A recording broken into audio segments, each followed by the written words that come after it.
Okay. Yan. Uwi na tayo ngayon sa bahay. Tagal-tagal na ako hindi nakapag-upload. Medyo naging busy tayo. So, uwi tayo sa bahay dahil maghahati tayo ng takal. Yung takal. Ayaw ko pa naman sa gatong oras sa biyahe. Yung traffic. Hindi lang dahil sa takal na hindi ako uwi. Nang maaga at mamayang gabi ko. Tignan natin saan tayo maganda dumaan.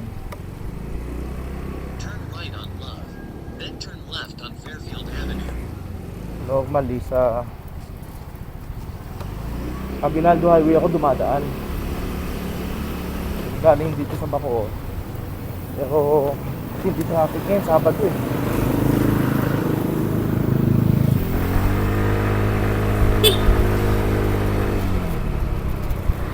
Daanan natin tong ang bagong kalsada dito. First time ko din dumaan dito. Tignan natin kung saan natumbok nito. Bagong kalsada. Nung dati nakatira pa ako sa Imus, wala pa to eh. Feeling ko tagos nito dun sa may Kalanan. Ito nga, feeling ko Kalanan nga tagos nito. Tapos pwede tayo patindig araw. Babaybayin natin yun hanggang makakating tayo ng Daang Hari. Tansang luma nga, Kalanan nga ito. Maganda. Kaysa dumaan ka na Aguinaldo, tapos tatagos ka doon sa may palengke, pwede ka nang dumiretso dito.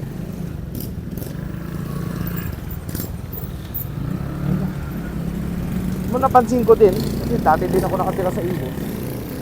Gumanda yung Imus, lumiwanag, dumami yung mga kalsada, nakikita mo yung development ng Imus. So yan, medyo masigag yung kalsada. Takbo natin mga lang, 20-30.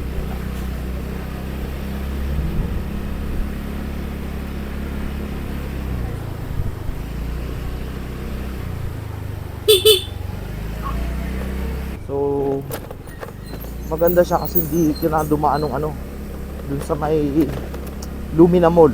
Kaya kung familiar kayo, taga-Imus kayo or taga-Cavite kayo, hindi na kayo dadaan dun sa Lumina, yung tansang luma na may arko dun. Yan. So pwede mo na skip yun, traffic din dun. Dun pa lang sa may MCI traffic. So kung galing ka na ng Paliko, pwede ka na dumaan dito. Ito ko boy na tubig. Daan-daan na tayo dun sa mga bata naglalaro.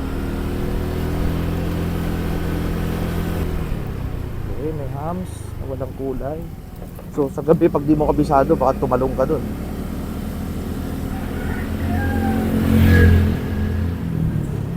Palanas nga, ito nga yun. Sa Palanas nga ang tumbok niya. May mga bata naglalaro. Alam mo naman, mga bata yan, bigla-biglang tatawid yan o tatakbo. So tayo bilang mga nagmumotor, aware dapat tayo sa mga ganyan. O dito nga daang Katagos. So patindig araw din pala tagos niya. Yan nga, sa Palanas. Yan. Kailangan ko makauwi kagad kasi baka masira itong dala kong takal. Galing sa probinsya ng Minisis sa Bicol.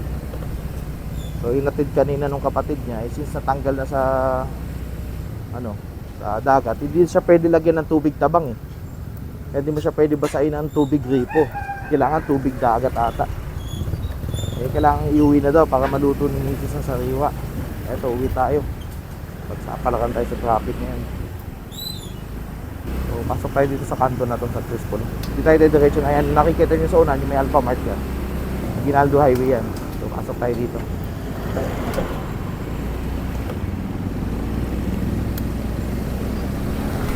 So pag dinare-diretso mo to, ang tagos mo nito, Anabuna, may Pure Gold, or pag diniretso mo pa, Daang Hari, yung may flyover na papuntang Manggahan. Malagasang. Medyo less yung stress natin sa pagdadrive. Compared pag sa Aguinaldo ka talaga, siyempre, poproblemahin mo yung truck, bus, yung hinto ng jeep, tapos magli-lane filter ka. Dito banayad, takbong ka lang. Sinang takbo mo. Saan naman di magmamabilis kasi barangay road to eh. May mga bata naglalaro dyan, di natin alam. 20, ano, 40 max na yun. Di ka naman di pwede magsaga dito kasi madaming hams. Ngayon, sabi ni Waze, okay, so babalik na tayo ng Aguinaldo. So mukhang doon nga to sa may, di pa to sa may Pure Gold banda eh. Hindi ko lang sure kung saan to banda, pinapakano na ako nito. Ba't di niya ako pinapadiretso na lang ng sa may Pure Gold, ano, Bukostal. So, pwede naman din, pero yun, itong part kasi ng Imus na yun, minsan may bago mag-SNR, hindi naman masyado matraffic doon. Ang next na traffic na nun, sa may ano, Bukostal na. Doon na yung next traffic. Then sunod yun, Dasma na. Yun talaga isa, okay. So dito din pala. Hindi.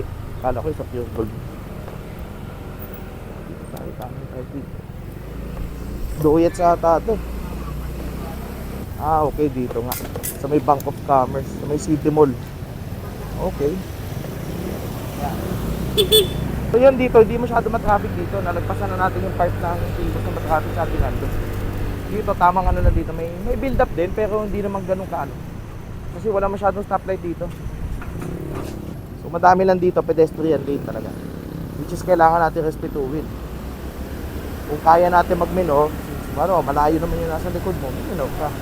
Pero kung alanganin naman, pwede mo mabilis yung sa likod mo. Tapos di pa naman tumatoy, diretso mo na kasi baka nagpreno ka, biglang sa likod mo, nabitin sa preno, sasalpok sa iyo.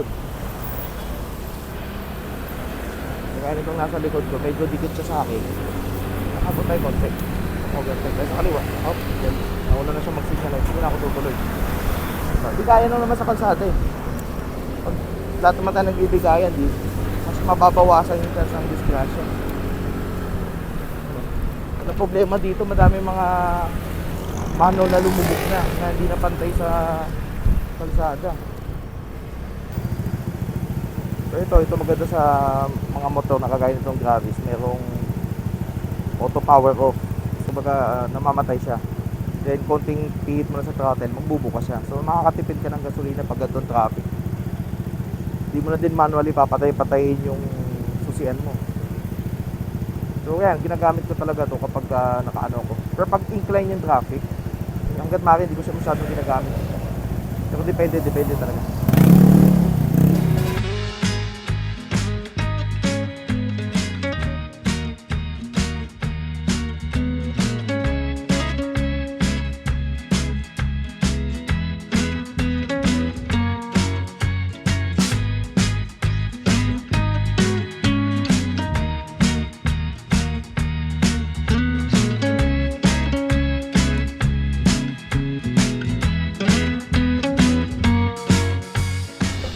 Paddy's Point.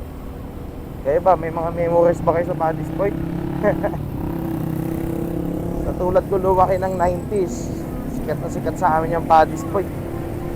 Medyo maganda pala ngayon, hindi masyadong matraffic. Dito sa Langkaan ang sunod yan. Dito nagkakaroon din ng build up kasi yan, 3 lane. Tapos magiging 2 lane siya. Tapos babaan pa. Mataas yung foot traffic dito sa Langkaan kasi madami din subdivision dyan. Traffic dito pero so far parang wala pa eh. Hindi pa kasi alas 5 eh. Ito siya sabi ko sa Langkaan yan, yung foot yan. Tignan nyo 4 lane siya. Tapos magiging 2 lane yan din sa dulo. Dadaanan natin yung yung pag-iimbuduan. Nagbigay tayo kasi huminto yung nasa kaliwa eh, so baka may lumiko yan. Ano, di ba? Kaya siya sumisikip. Tapos dito pa nagbababaan yung mga jeep. Babaan din talaga siya. Ayan, nag-aan dyan. Babaan sa kayan. Tapos tawiran din. Kasi wala siyang flyover eh.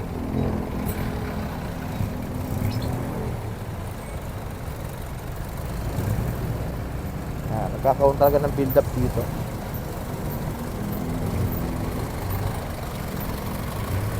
Pero mas okay na to compared dati na naka-on yung stoplight na yan. Sobrang traffic lalo dito nung naka-on yung stoplight.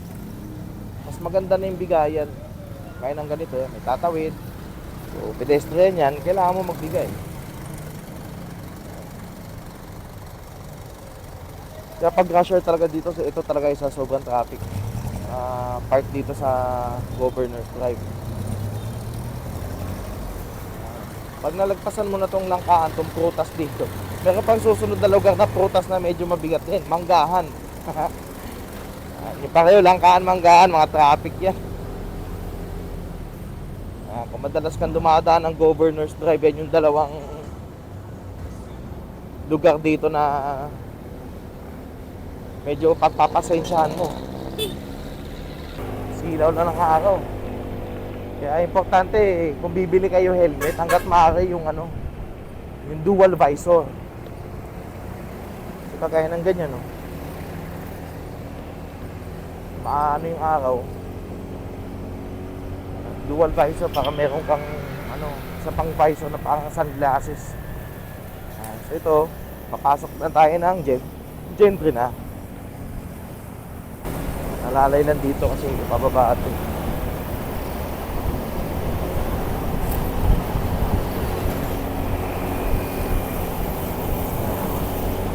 Maluwag na dito. Ito yung ginagawang exit din ng Calax. Calax yan dyan. Ito yung Calax Governor's Drive. So kung magkaka-entry exit, dito yun. Dito banda. Tapos ang next ata nyan, open canal na dun sa dulo, sa may papuntang Lancaster. So malaking tulong yan pag nagawa na yun. Imagine mo, galing kang Laguna, so hindi ka nadadaan ng traffic na pala-pala, hindi ka nadadaan ng dito ka nadadaan sa Calax. Yung nga lang, given toll yan, may presyo syempre. Kasi ngayon ang silang hanggang Greenfield District, maabot ng 80 pesos. So siguro more than that pag dito sa Governor's Drive ang exit na. Siguro mga 100 plus yan. Which is okay na kung nagmamadali ka, tsaka kung pagod ka na, ayaw mo na manual pa kotse mo. Kagaya ko, manual ang sasakyan ko Mas preferred ko talaga pag mga long drive kami, bayad na lang ako ng toll. Hindi ko na titipirin yung toll kasi isipin mo na lang oras mo tsaka gasolina mo, di ba? Bayad ka na lang. Kasi oras di mo na mababalikan. Yung bayad sa toll, kikitain mo naman yan. Doon na ako sa kung saan ako makakapit. Pero may experience ako nung nagtatrabaho pa ako sa Makati. Minsan hindi din worth it ang toll. Kagaya pag nasa Skyway, nagbayad ka na traffic ka pa lalo.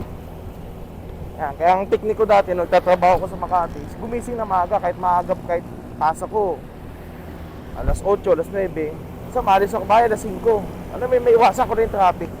Kasi para sa akin, importante nandun na ako Tapos papahinga-pahinga na lang ako bago pumasok sa opisina. What is, isa na lang ng trabaho, mag-almusal, ganyan.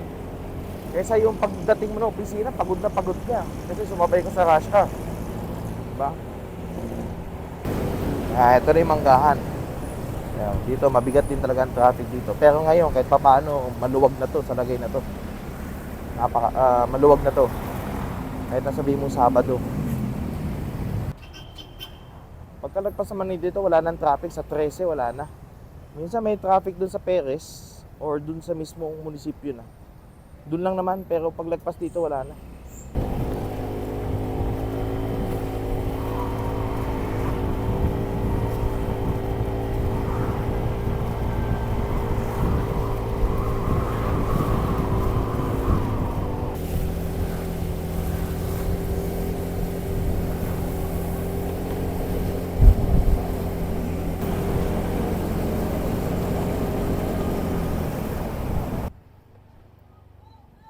Hello. Asa si Mami? Yung takal mo. Bibilin, may tao. Parcel ka mo. May parcel. Delivery. May tao. May delivery. Hello. Takal, ma'am. Galing Pambicol ako. Tignan mo na lang kung buhay pa. Galing Pambicol. Salamat, mukhang may amoy na. Garon mo lang, tagal mo diniliver to Baka daw di ano. Aldo. Wala, ako na lubod ang Oh, biya. why ito? Isama na tulak ako. Ay, naku. Kaya magagawan sa daddy nyo. Hello. Ay, naku, bawal. Ay, sasakay ka. Nakashush ka. Tara, sakay tayo. Ganun mo lang mo yan. Hindi, ayaw niya dito sa harap eh. Ay, wait lang. Ako nasan yung ano? Ay, malansa, may takal. Mamaya ka na mag-drive. Naku, labahan na yung sapatos niya, ma. Di ba, basahin ka na, mami. Daddy! Daddy! Ano, hello. Daddy, meron na Kamusta ka namili? Okay na na? Ano, crab pala yung dala mo doon. Hindi mo pa muna sa ano. Labanan daw. Ah. Ako ma-host ma. Wait lang, ano ko yung kotse. Excuse mo na, Sam.